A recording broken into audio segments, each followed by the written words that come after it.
We are going to be recording the presentations today so that we can share it on the website. So if you are uncomfortable being on camera, please feel free to throw your picture up or just stop the video, whatever you need to do. All right, Finn. Hi, good morning, everyone. I am just going to share my screen here. And I just want to thank everybody for giving me the opportunity to be here today. And can everybody see that? See my screen? Perfect. It's hard to see. I apologize. Okay, well, I will just go ahead and get started. If everybody can see my slides, I'm on a strict 15 minutes here, so I'm going to get a timer going just so I can stay on target because I have a ton of information to share with you. So as Stephanie said, my name is Fanula Darby-Hudgens. Most people call me Finn. I'm the Director of Operations for the Connecticut Fair Housing Center. We are a statewide civil rights nonprofit that works to enforce the fair housing laws in Connecticut. And so today, really what our goal is to really look at sort of the impact of housing segregation on both the incoming or looming, I should say, eviction crisis if we're not already there, and what does that mean for health outcomes, and what sort of disparities are we seeing within those health outcomes? And that's sort of what we're going to explore today for a few minutes, and we're going to dive into some of historic research and kind of bring us up to today. I'll use a couple of different sort of jargony rules, so I just wanted to make sure just a little bit of level setting at the beginning. So one of the phrases we use all the time in fair housing is called zip code destiny. It's this idea that where you live impacts your life outcomes, regardless of your other opportunities, right? So things like life expectancy, infant health, right? All those things can be really predetermined by simply where you live. And we use this overarching term called zip code destiny. And then another big term I'm going to use a lot is eviction moratoria, right? So in Connecticut, there are currently 2 eviction moratorias. One is the federal CDC moratoria, and then one is our state moratoria, which is set to expire in 14 days. Both of those only prohibits some evictions. Evictions are still being filed because there's several loopholes within both of those. So to really understand housing in Connecticut, we need to lay out some very simple facts about what housing in Connecticut looks like. So Connecticut is one of the most segregated states in the country, specifically when you look at Black-white segregation. The Bridgeport MSA area and the Hartford MSA area are really in the top like 10 to 15 metropolitan statistical areas when considering Black-white segregation. The phenomena that we see statewide is present at a county level. So a lot of my data, because we're a statewide organization, really does kind of look at the whole state, but these phenomena are repeated at the county level, right? So New London County is as segregated as really the Hartford region or the Bridgeport region or the New Haven region, right? Especially one of the phenomena that's even unique to New London County is just how segregated it is right down to the census tract, right? So if you take, for example, even just the city of New London, you can look at streets and determine to see where residential segregation switches race, right? So like think about Willits Ave, right? And real hyper segregation.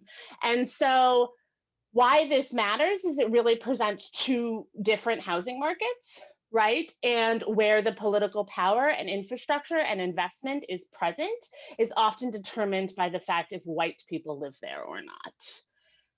And so how did we get here, right? And this slide is a little bit long, and I apologize. And this presentation, understanding Connecticut's discriminatory housing policy of about 100 years of history, is usually when I give, it's about an hour and a half long. So I'm going to try to condense it in like 2 minutes. If you want to hear this longer presentation, please shoot me an email. I'm happy to give it to any sort of group that is interested. But the way most cities in the Northeast were developed was around factories, right? And workforce housing and infrastructure. And so when we look at, sort of 1890s to kind of 1920s, most of the housing that was built by factories. And this allowed for safe, stable housing close to where we work. These are still values Americans hold today, right? And this workforce housing also provided affordable opportunities for people who worked in factories. However, workforce housing was only available to white workers, despite the fact that many factories actually recruited Black and Puerto Rican folks from either Puerto Rico or from the South. So while workers were happy to use BIPOC folks for their employment opportunities, they were not happy to house them. So we spent about 30 years developing housing on a private side, right? This was all factory development, and we only made those housing opportunities available to white folks.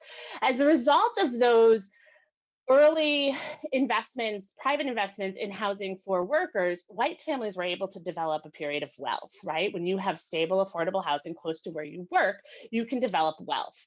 And so throughout the 1920s, families started to see that their wealth was not attached to land, right? So that they didn't need to have agricultural investments where they lived, that they could work and in factories and have housing outside of that. And in addition, and so we saw really sort of the early development of just outside our city cores, right? And we started to see, I'm thinking in New London or in the Norwich area, if you're familiar, this is going to be just right outside the downtown. You see a lot of single family housing development in the neighborhoods right outside the downtown area. And again, this was mostly for white families. This predates a traditional mortgage. So this would have to be families with the ability to put kind of 50% down on their house. And I apologize, that is my dog in the background.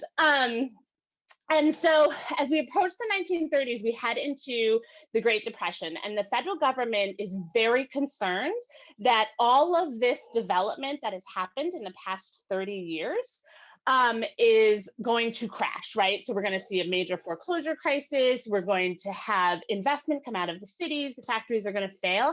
And so the federal government says we better save all of this new development from foreclosure, right? We better save all this new development from foreclosure. But they had never done that, and they didn't know how to do it. So what they did was they created the HOLC, which is the Homeowners Loan Corp, which was an institution of the Federal Housing Authority, to assess the risk of their investments of saving neighborhoods during the Great Depression, right? And because they had never federally supported mortgages or prevented foreclosures prior to this in our history. And again, they had no idea how to do this. So the HLC created rules about how to determine if their investments were secure. And they did this by grading neighborhoods. And they did not grade neighborhoods based on the housing quality. And they did not grade neighborhoods based on access to transit or access to jobs. They graded neighborhoods based on who lived there. And neighborhoods of color and neighborhoods where predominantly Jewish families lived were downgraded, which meant they did not receive federal resources or Great Depression bailout. And these redlining maps also went on to be used for decades by insurance companies and mortgage lenders and banks. And we still see modern day redlining today that falls along these same tracks. And so again, we're now really entering a period of just decades and decades of disinvestment for housing opportunities for people of color. We see this again kind of post World War II, where the federal government spends a significant amount of significant investment in the development of the suburbs, and then makes those suburbs only available for white folks, right? BIPOC soldiers were unable to access the benefits of the GI Bill, so they were unable to access what we now know today as a very heavily subsidized 30-year mortgage, and they were denied these inexpensive early first-time home opportunities that we kind of still, as generations of white families, still are living off of the wealth building of as a result of those early 1950s, 1960s access to inexpensive, affordable home ownership. Then through the 1960s and 1970s, after we spent a decade investing in the suburbs, we turn around and look over our shoulder and say, wow, somebody needs to clean up those cities. We haven't put any money in those. And we do something called urban renewal, where rather than when we invested in the suburbs, we built roads, we built houses, we built public water, public sewer, and federal government, and I use we, greater we, right? Really invested heavily in the spaces that were going to be occupied by white folks in the 1960s, 1970s, and really in through the 80s. Urban renewal just demolished the spaces where people of color lived, right? And so this is incredibly present actually in the city of New London. And I've done work with Mr. Braxton on telling urban renewal stories of New London, but these neighborhoods were leveled, right? So in the city of New London, over 700 families of color were displaced as a result of urban renewal, right? And their housing was not replaced, their neighborhoods were not rebuilt, and there wasn't any investment put into those spaces after. The goal of urban renewal was just clearance. And then finally, we continue to see this phenomena across the state. There's continued disinvestment in affordable housing and increased investment in luxury housing, right? We also see substantial displacement from subsidized housing without that housing being ever replaced. Again, this is a phenomena that is really close to home in New London when 124 families were displaced from the Thames River Apartments on Crystal Ave without that housing being replaced. And so we really see well over 100 years of policy decisions, right? People made policy decisions that were incredibly discriminatory, that provided housing opportunities for white folk and denied housing opportunities for BIPOC folk. And so what has this meant, right? What does this mean? How did we all get here? It means we have tremendous disparate impact in who has access to home ownership and who owns their homes, right? So in Connecticut, these are Connecticut stats, 23.9% of white families rent their homes in comparison to 65.8% of Hispanic and Latinx families rent their homes, in comparison to 60.5% of Black and African American families rent their homes. And there is tremendous housing stability found in home ownership, even when we look at an eviction crisis versus a foreclosure crisis. So when we look at these racial disparities along lines of homeownership, we're really talking about housing stability, right? And the ability to remain stably housed. We're also talking about a lot of other types of zip code destiny because Connecticut also segregates their housing by housing type. This rental crisis and what I shared up here is continued along the cost of housing and the wage gap that is present in Connecticut. And really, this is data from the National Low Income Housing Council, which is an organization I would encourage everyone here to follow, especially their Twitter. But what this also suggests is that housing instability among renters is also so tremendously great because the wage gap between renters and their cost of housing and homeowners and their cost of housing is so much greater. And the percentage of folks who are housing cost burdened in Connecticut is predominantly folks of color and predominantly folks who rent their homes. And housing cost burden means folks who spend more than 50% of their income on their housing. And so sort of what does this all mean, right? So we've talked about how we've built a system of two separate housing markets, how we've reinforced that system of two separate housing markets for 150, 200 plus years. And then what are sort of the health outcomes of that, right? Well, when you have two separate markets and you empower one market, then the market that is left behind, which is predominantly rental housing, is of older housing stock, has limited investment, which we see all the time in modern day redlining, and an aging infrastructure. And also the other thing that is really common is it's completely isolated from resources, right? So the lowest income housing often is behind highways, without groceries, or without access to food, and really physically cut off from municipal resources, right? Hartford is the easiest one to see this in, like 84 physically cuts the north end off from the rest of the city. And as a result of that, the health outcomes for tenants, right, families who rent their homes in segregated neighborhoods of color are often, I was gonna state that differently, but the health outcomes pre-COVID, right? So this is just talking about pre-COVID, are often significantly worse than they would be outside of segregated neighborhoods of color for people who don't rent their homes. In one census tract in the Hartford area where folks who rent their home and it's 98% folks of color, and in just like 2 streets over, you see it's about a 60% white neighborhood with a little bit more home ownership. The life expectancy increases in the single family neighborhood by 6 years. And that's a block.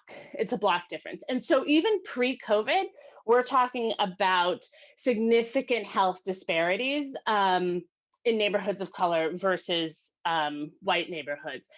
Now, this really only increased in COVID. And we continue to see sort of the constraints and issues and tremendous concerns behind segregated housing and or behind the fact that we are an entirely racially segregated state, in addition to, we all know that in segregated neighborhoods, people of color had higher rates of COVID, higher rates of unemployment, higher rates of disengagement from school. But we also are now seeing that there is a greater likelihood that they are behind on rent, right? Or they have some sort of housing instability connected to their financial ability to pay for their home. And so this data on this screen is pulled from the most recent Census Pulse survey data, which I think is just late May is the last one that they've aggregated. And so we see these racial disparities again here of the percentage of households who are behind on rent. And I am way over time. So I'm going to steal 2 minutes, Mr. Braxton, if it's okay. And I'm just going to wrap up super quickly, and then I'll share these slides with everybody. So what does this all mean? We have a looming eviction crisis. The state's moratorium is going to end on June 30th. There is talk that it will get extended to July 20th, but I wouldn't hold your breath. Connecticut was in an eviction crisis prior to the pandemic. 4 of our metro areas were on the top 100 evicting cities in the country. Right? So little old Connecticut hit the top 100 evicting cities in the country. And why this is a fair housing issue, right, is because who is being evicted, the eviction process and the long-term consequences of eviction, right? We know that eviction is a scarlet letter. It is very hard to stabilize housing post-eviction. And the eviction process is, there's arguments that there's no access to justice for folks who are defendants in eviction. We also know that women and individuals with disabilities have much greater rates of eviction than individuals without disabilities, which also increases concerns of the transmission of COVID. And so since March 10th, 2020, because as I've said, we have eviction moratoria in place, but there's a lot of loopholes in that eviction moratoria. Landlords have issued 6,528 executions, which means when 6,000 times the marshal has come to somebody's house in this pandemic and moved them out. Eviction rates are steadily climbing every single week. And just last week, 163 evictions were filed in the state of Connecticut. And so what this means when we look at COVID, is studies show that when eviction moratoria are lifted, the spread of COVID-19 can increase up to 16%. And we also know that unfortunately, neighborhoods where folks rent their homes are also under-vaccinated in comparison to neighborhoods that don't rent their homes. And you can see these bright white spots, and I included the links on here so you guys can click around after, and I will share my slides. So if you look at these white spots, this is New London, this white spot is Hartford, where folks rent their homes, they are under-vaccinated in comparison to other folks. So I'm gonna stop talking because I'm way over time, and I'm happy to, I'm hanging out for the whole meeting, so I'll take questions, and I will also share out these slides.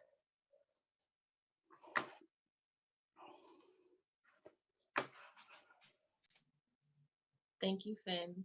Mr. Braxton, you're on mute, sir.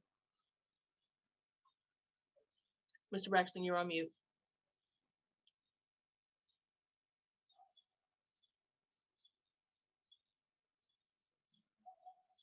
Sorry, I was muted. Thanks for having me, and great talk. Well, I'm at work this morning, so I'm out in my garage. I'm not going to go into detail, but I'm going to try and save a couple of minutes for a few questions, if it's okay. And I'm going to give you a historical perspective. And instead of starting off with a wisecrack or a joke, I'm going to read a quick 3 paragraphs. I too sing America. I'm the darker brother. They send me to eat in the kitchen when the company comes. But I laugh and eat well and grow strong. Tomorrow I sit at the table.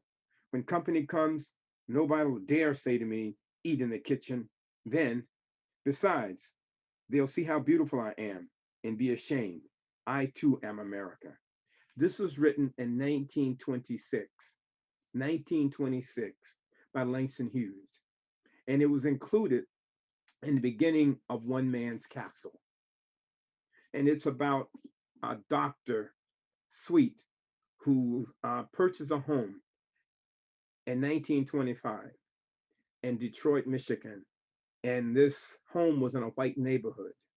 And he and a group of other Black men armed themselves to protect this home. And they were prosecuted as a result. And Clarence Darrow was a lawyer. And if you would like to see how housing has been impacted in this country, it's a great read. So again, good morning.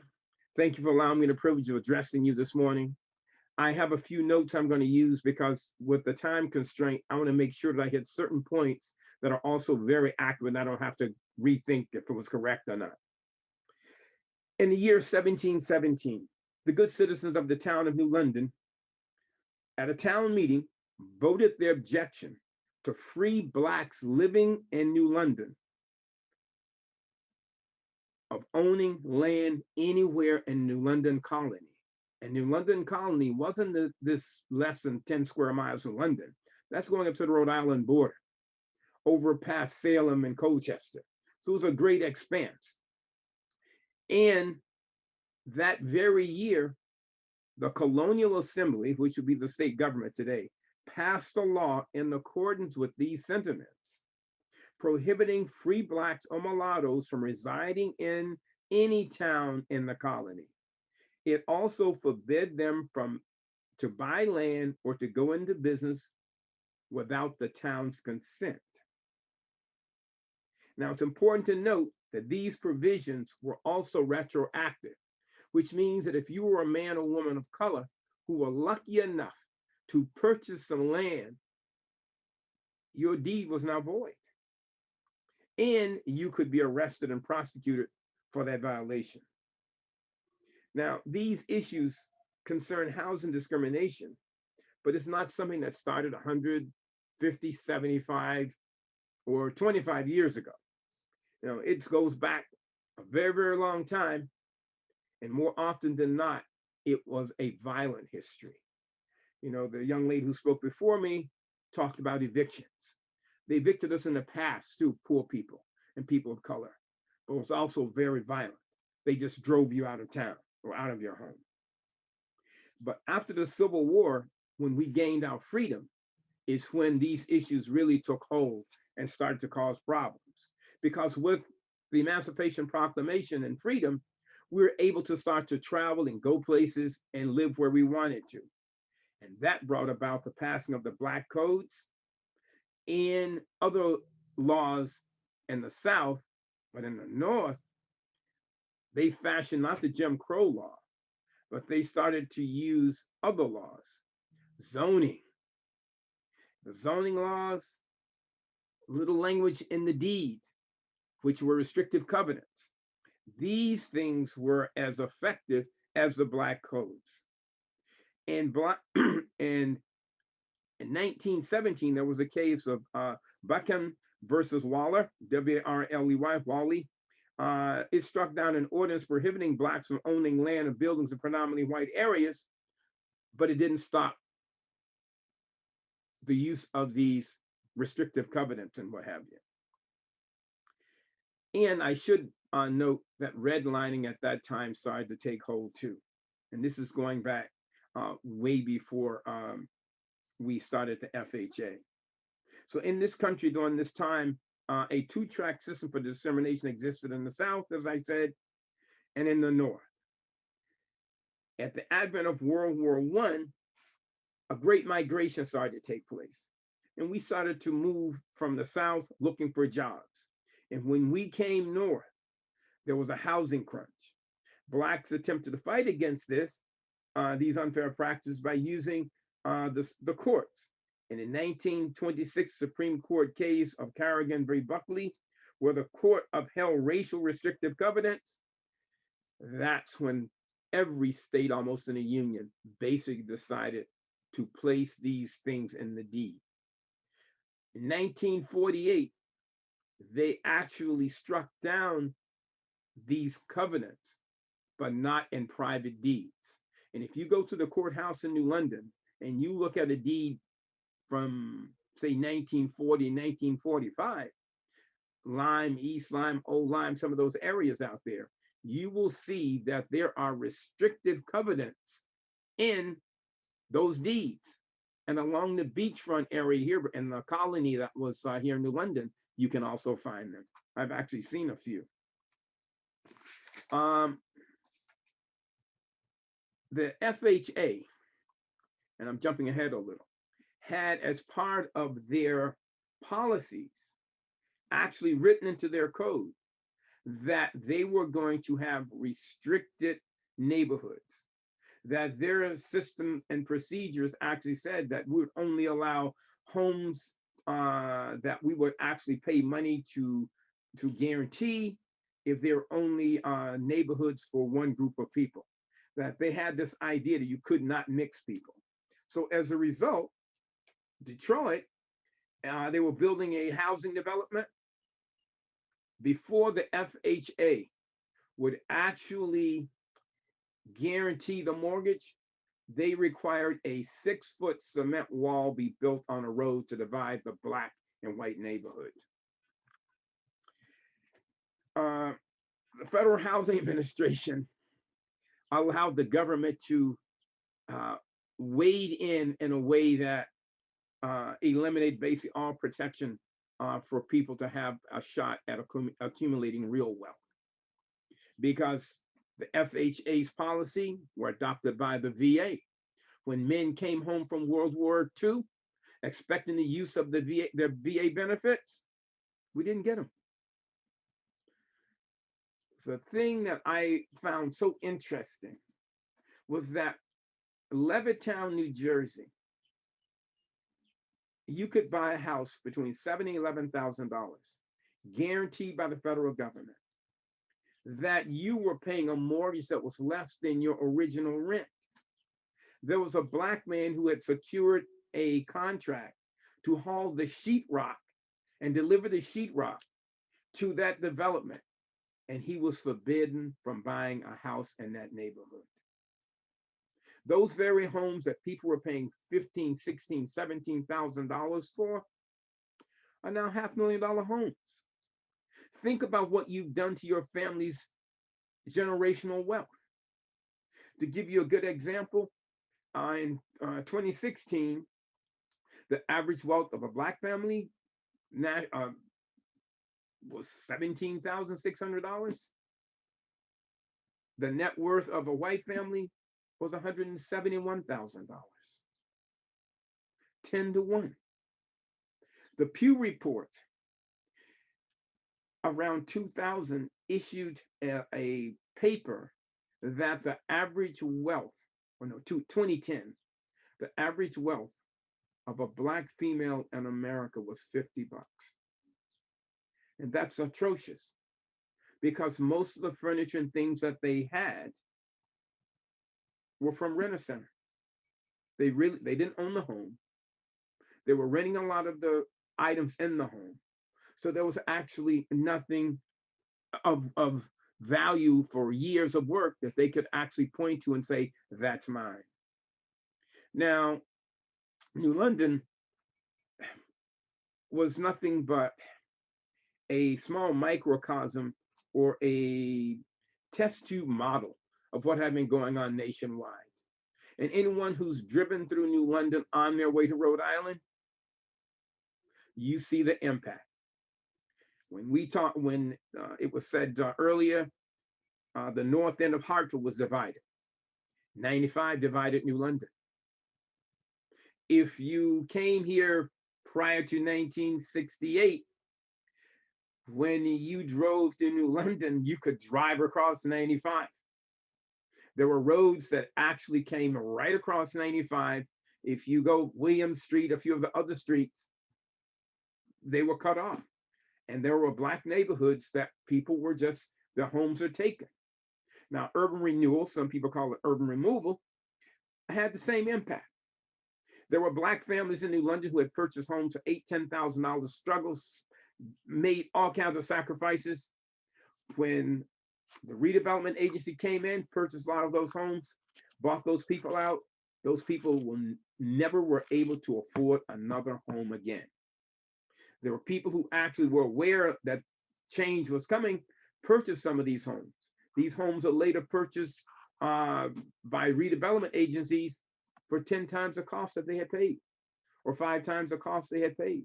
If you purchased 2 of those homes in the early 70s, that afforded you the ability to move to the suburbs and pay cash for a very nice home and have a nest egg left over.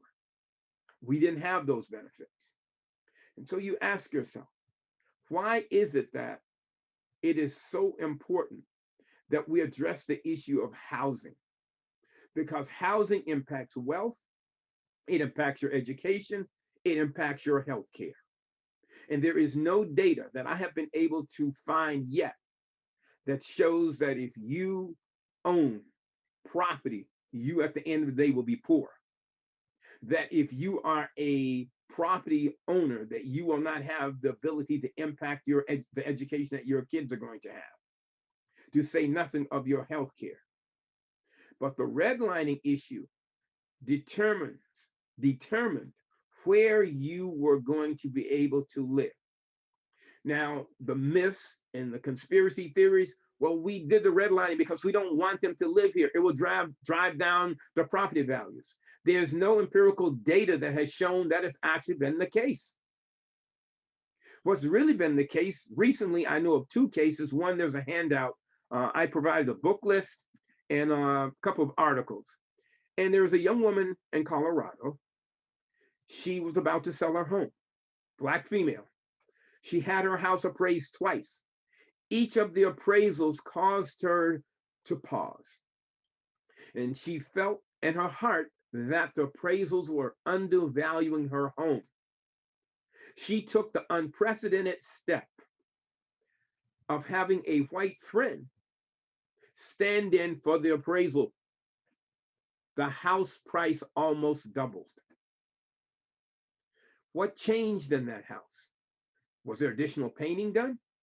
Did she jack the house and move it to a different location? No.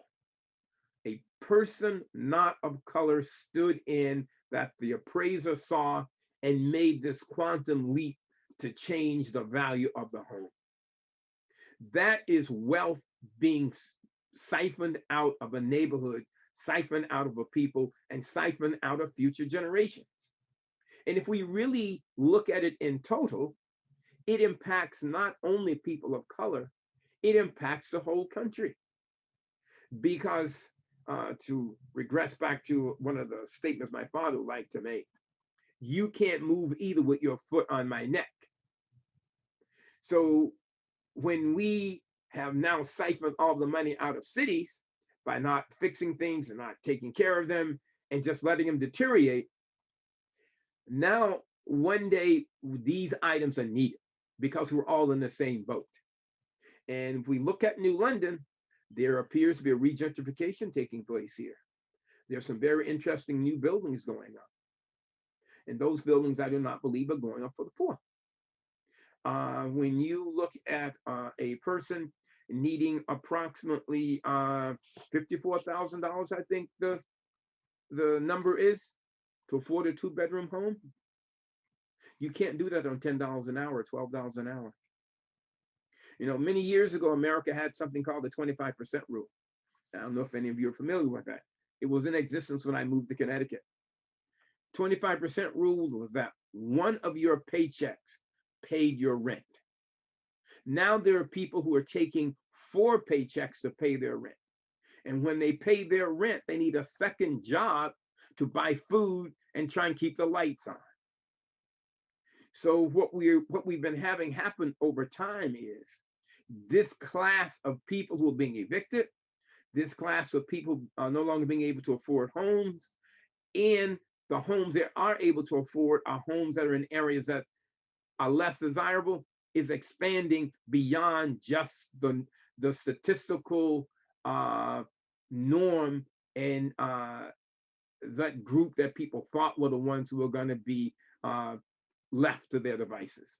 No. You have people who are working 2, 3, 4 jobs just to make ends meet. And that impacts your health, that impacts your wealth, and that impacts your education. If you're working like that, how do you help your kids with their schoolwork? If you're working like that, how can you further educate yourself? I have the privilege of working and going to school, working 2 jobs often, but they were jobs that I knew I'd work from these hours to these hours. What's happening now is if you work for a company or someone else, he or she wants you to come from 2 to 9 today and from 4 to 6 the next day. So even if you can enroll yourself in a class at some school, you cannot consistently attend those classes to further your education to get yourself to the next level.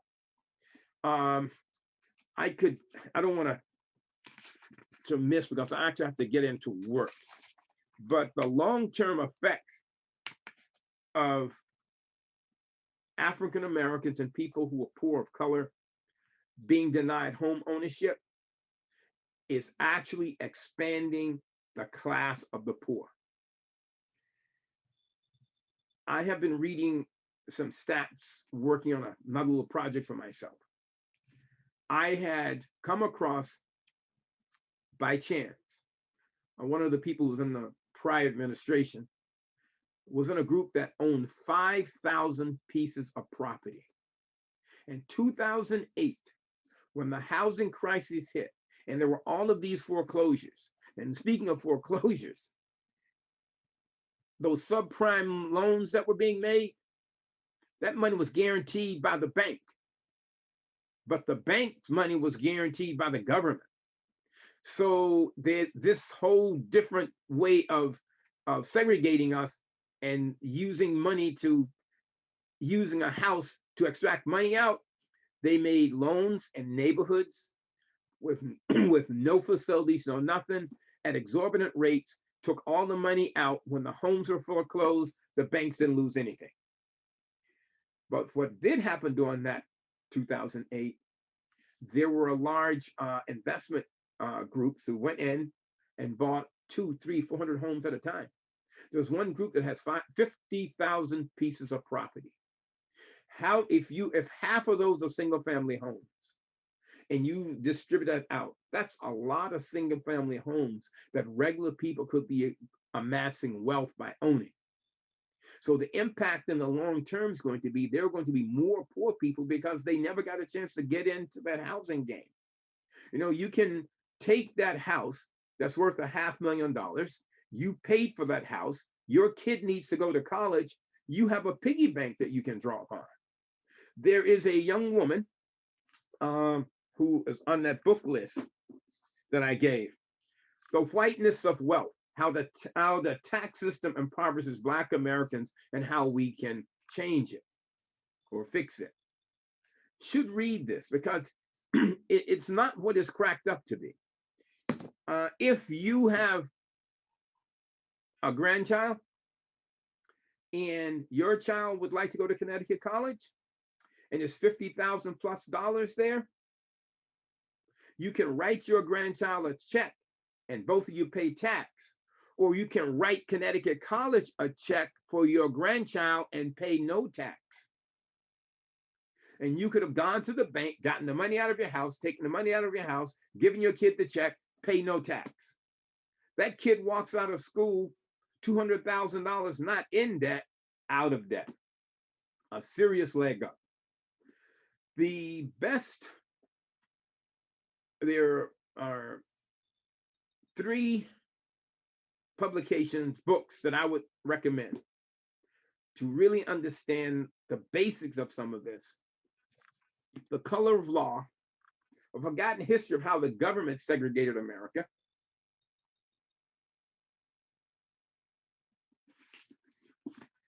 Segregation by Design, Local Politics and Inequity in American Cities.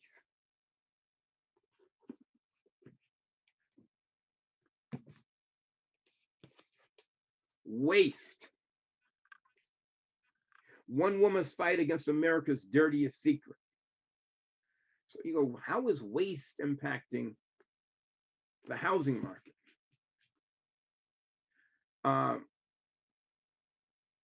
You drink water. You have lead pipes. You need millions of dollars in infrastructure work to fix these pipes. Banks don't take risks. Bank take money.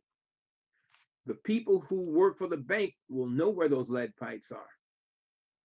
And in Michigan, there are a couple of cities right now that have sued and millions of dollars are being spent. But this is not new. This is going on all over the country. Health.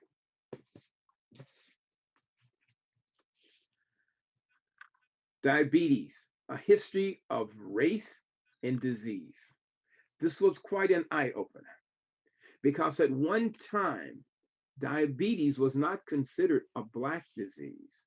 It was considered a Jewish disease. And when you see how, where you lived, what was actually taking place, and what the actual talk of the day or conspiracy theory of the day was, you'll find why this is so important. And for those of you who work in agencies where you are constantly seeing good people and bad fixes, great book. Not a Crime to Be Poor.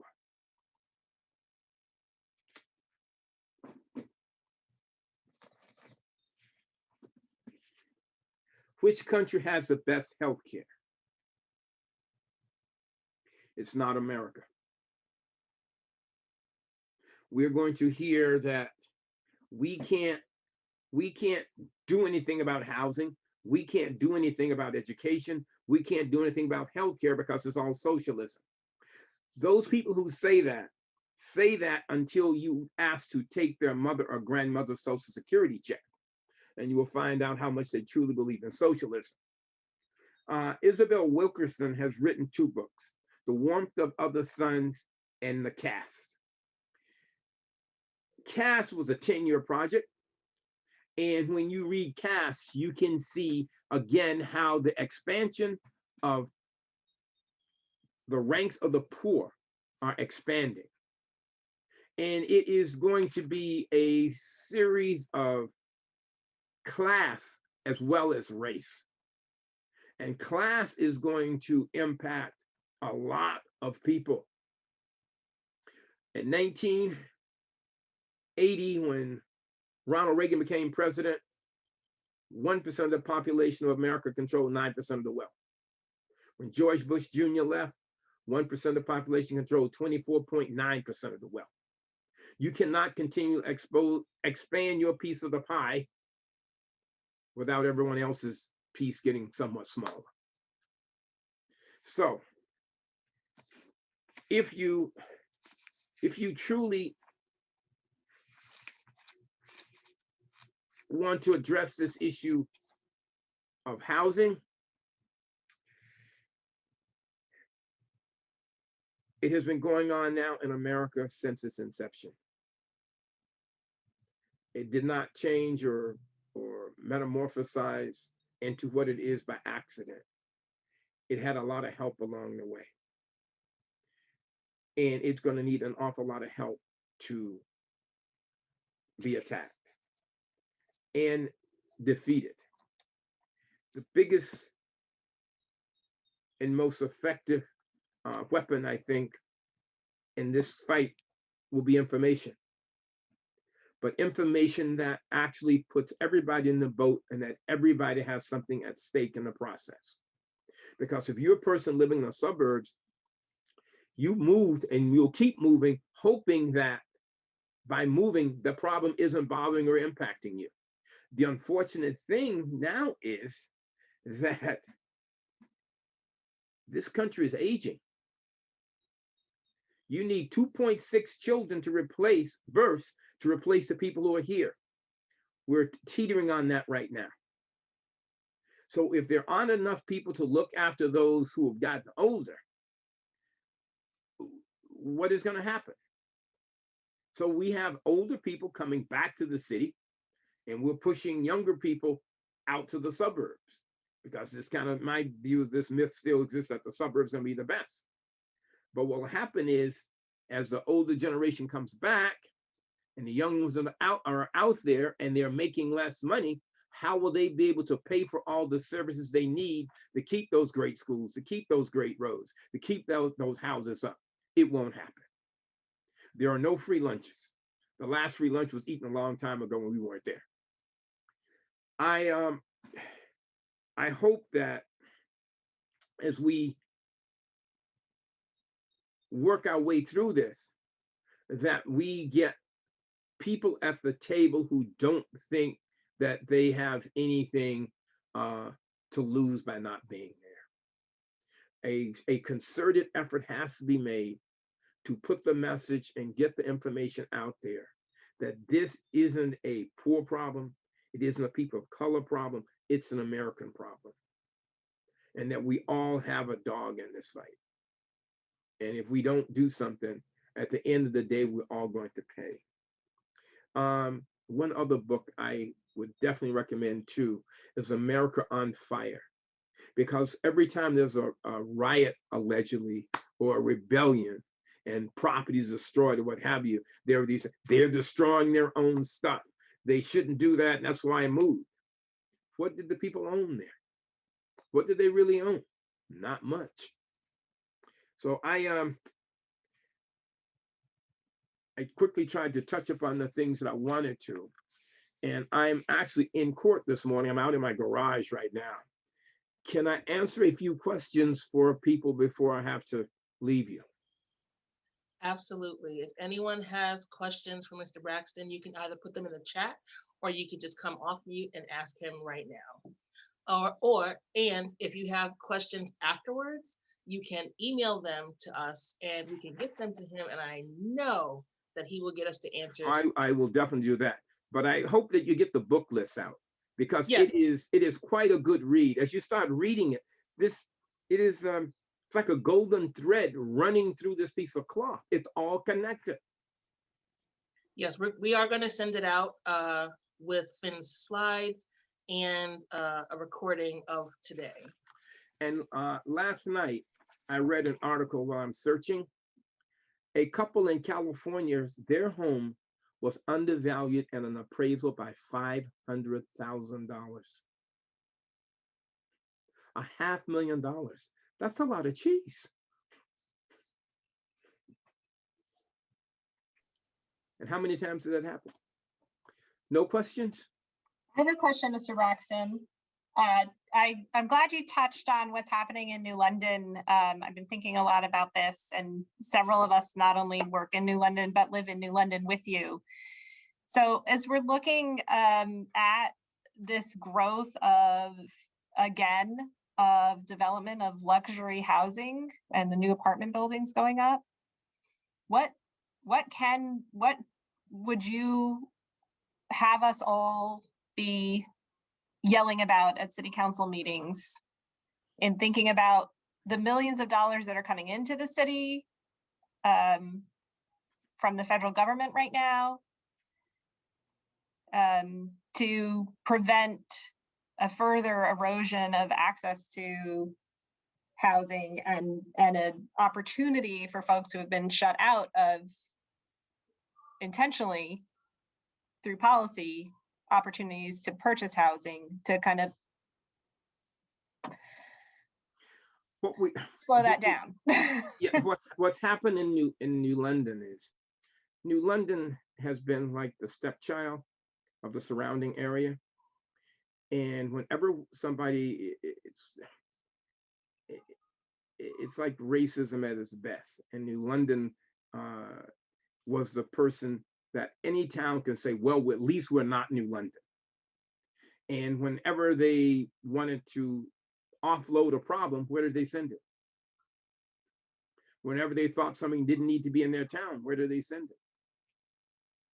But when they had to come to the hospital, where did they come?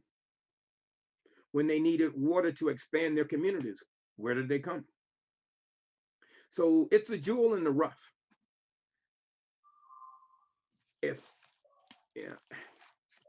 Again, everybody needs to be at the table. Some of those people who we don't necessarily feel like, well, they're not smart enough.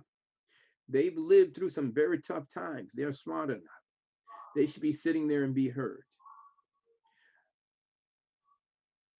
New London is on the water. It is cheap. And the people who are coming here now, in my belief, are a lot of young people who didn't live here before. And they come here and they look around, they go, I get it. A lot of the people who have been here for a very, very long time, couldn't see the trees for the forest. And that's not saying anything against them. It's just that sometimes you're in things without being able to stand back and take a real look, you don't see.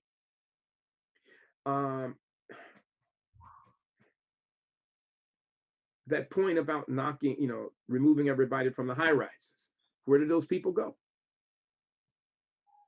Where did they go? 50 years from now, America, in my view, if things don't change, is going to be a lot like France. If you go to France, you know where the housing, the public housing is? It's outside of the city. And the train comes by and picks you up and brings you back. If something is going on, they just skip the stop and you don't even get into town.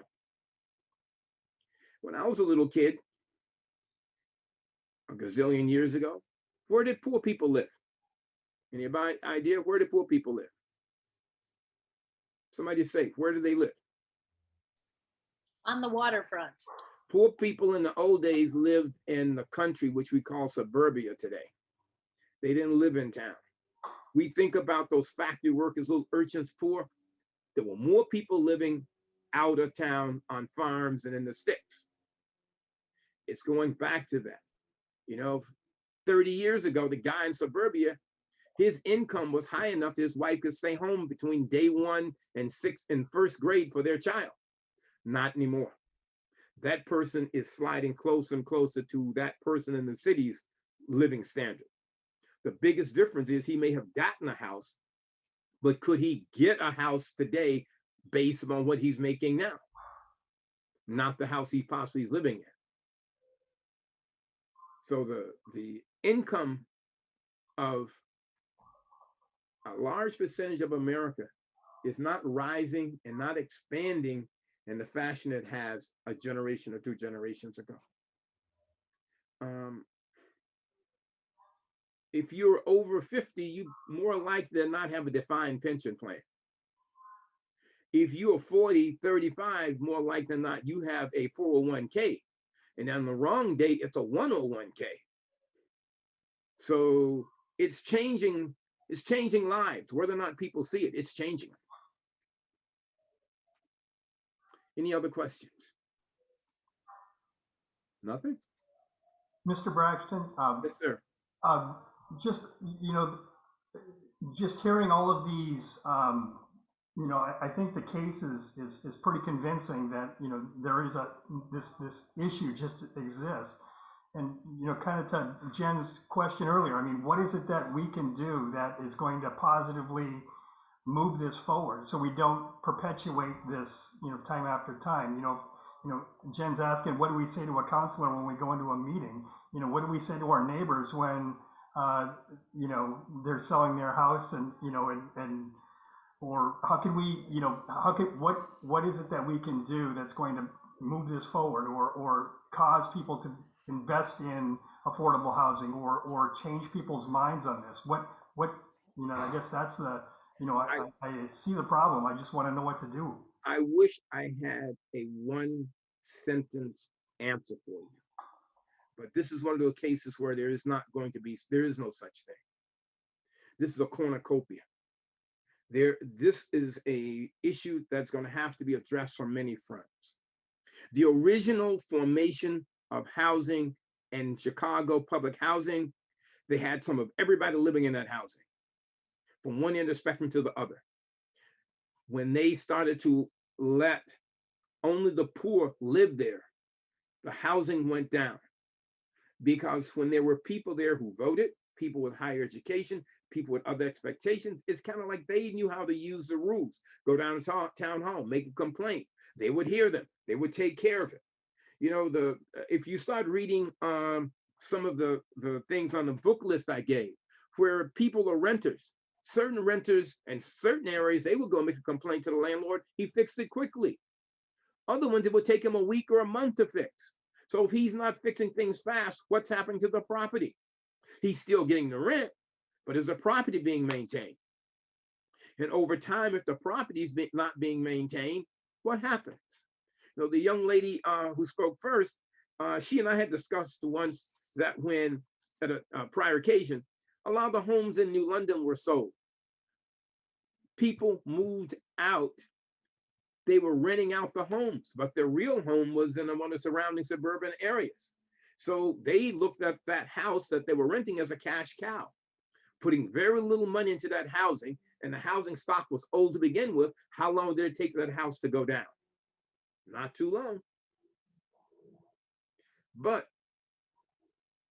we still need to get everybody at the table and feel everybody has got a stake in this. Because so long as you don't feel that it is impacting you, you don't have to address it. You know, when you're out of work, it's a recession. When I'm out of work, it's a depression, because that depression impacts me personally. And we have to give everyone, no matter who they are, get them to understand it is impacting you.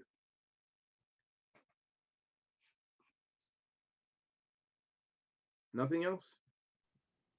Yes, Mr. Braxton, there's another question in the chat that I think should be for you. Do you feel like the stigma of historic patterns are hindering or helping youth of America, especially elementary and middle school? Does it help or hinder? It hinders so long as it's not addressed. It can help if the actual issues of the past are understood, the impact that they're having is appreciated, and we can go on from there. Because when I started doing this bit of research and I find out in the 1700s, you said that I couldn't own land, and if I did, that it was illegal and you could take it. How, 17, 18, 19, 20, 21, 300, 400 years. That's a long time for something to go on. And it didn't just stop, it metamorphosized. It kept changing shape. It's like squeezing Jello.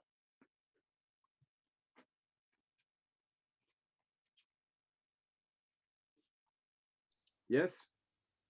I think that's it. Right. I know you need to get to court. Thank you. I'm going to go to work.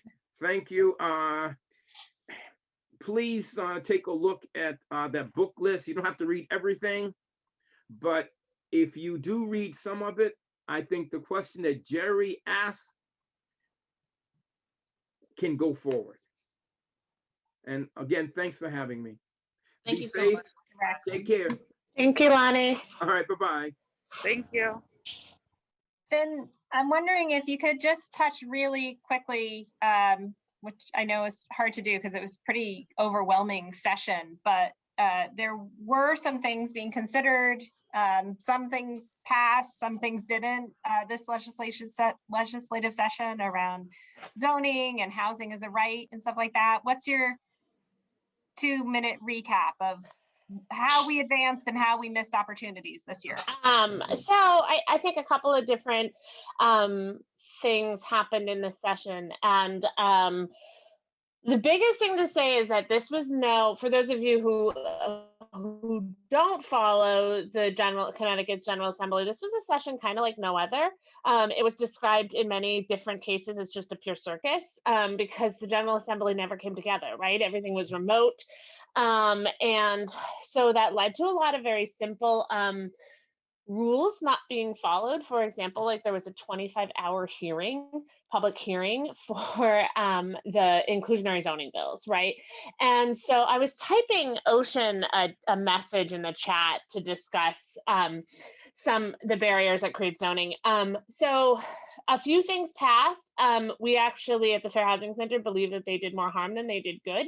So an organization called Desegregate Connecticut came and produced a series of legislative goals that were targeted at this idea that they were going to desegregate Connecticut. In reality, that they were really just much softer land use policy that would allow communities to sort of open up to making model fake towns, right? Like, so the model city where you have like the mixed use, and driven by the goals of a preservationist, right? Not a civil rights attorney. So they had mixed goals. And our concern is that many of the agenda of desegregate Connecticut actually passed, and we think that it's going to hurt our ability to do true inclusionary zoning legislation for several years to come. Additionally, housing as a human right is a bill that was led by the Connecticut Coalition on Homelessness and Senator Anwar, and we've done a lot of work with Senator Anwar. And while I think the bill lifted up a tremendous amount of awareness work and was able to do some good work linking together like coalition building style work, right? Ultimately, the bill just creates a committee, right? There's no teeth in it, right? There's nothing that's going to actually change how we provide housing to folks, you know. And I think especially in a state where we continue to redefine homelessness out of existence, it's a problematic piece of legislation because it truly just creates a committee. So sure, there was some awareness building and there was some education, but I think more importantly, when you even listened to the testimony of our state senators and our state reps, like the amount of racist rhetoric in this session's General Assembly, I mean, was profound. At one point, the chair of the Housing Committee had to stop the public hearing and remind folks to not be racist, right? Like, it was awful. It was awful. So when we talk about land use and we talk about sort of these kind of small tokenized policies, even these small tokenized policies came up against a tremendous amount of racism this year. That's my not fun, my not fun kind of update. So if you haven't been following the chat, there have been questions posted and answered in there. Discussion around the vouchers for the families that were displaced from Thames River, apartments coming down. I think a second part of Judy's question, you're still on, Judy, so I don't want to speak for you if you want to unmute and ask this, but is related particularly to these changing, this pattern we saw through the pandemic where, you know, people were moving out of New York City and discovering Connecticut. And, you know, that certainly seems to be making its way here to the New London housing market. I'm watching my neighbors' houses go up for much more than they might have 2 or 3 years ago. And so, you know, comments or thoughts on the additional ripple impact. On one hand, from the pandemic, we have this looming eviction crisis, and on the other side, from the pandemic, we have like this boom in housing prices for some folks who have already historically benefited. Right. So a couple of things to that. So the first I would do is I would, you know, if you're looking for like on the ground advocacy work, is to continue to do advocacy work around access to rental relief, right? So right now the program is called Unite CT. In New London, the Homeless Hospitality Center and TVCCA are administering the funds. They're very difficult to get. They're very, very difficult for tenants and landlords to fill out the application. So if you're looking for real like on the ground work that you can do to benefit housing stability for low income folks, and then it's figure out ways that you can assist that effort, right? The application process is tremendously cumbersome and the funds are not getting out the door, which is going to mean a loss of affordable housing, right? So every time a unit is turned over, be it a home sale or an apartment, the cost of that unit increases. In a hot housing market, which is kind of what we're dealing with right now in Connecticut, which I think is all going to crash in the fall, but we see that to even increase, right? And again, that really is only going to continue to impact more greatly people who rent their homes. So that real on the ground advocacy work. The other thing that I would encourage anybody is, and my boss says this all the time, and I've heard Mr. Braxton say it, and I'm surprised he didn't say it today. One of the only ways to end housing discrimination is to report it, right? So if you work within an agency that assists folks securing housing or finding housing or stabilizing their housing, if you value landlord relationships over civil rights laws, you're going to continue to perpetuate housing discrimination. And we see this problem all the time. And so we'll work with housing counselors who are working with folks who are housing or who are unstably housed, and they'll say, oh, I can't report the landlord for not accepting the voucher because that's my relationship. And we'll say, well, if they don't accept the voucher now, then they're not going to accept the voucher for any of your other future clients, right? And chances are that landlord owns more than one unit, so all of his units are now. So truly the only way to end housing discrimination is to report it. You report it to agencies like ours, and we litigate. I mean, landlords are in a business. That's how they make money, and the only way to change their discriminatory business practices is for that discrimination to cost them. Thank you for reminding us of that action step too. Does anybody have any other questions for Finola? We can also email follow-up questions. I think that we are running up against the end of our agenda time together, which is fine because it's been a great discussion and a lot of learning, and I really appreciate your time.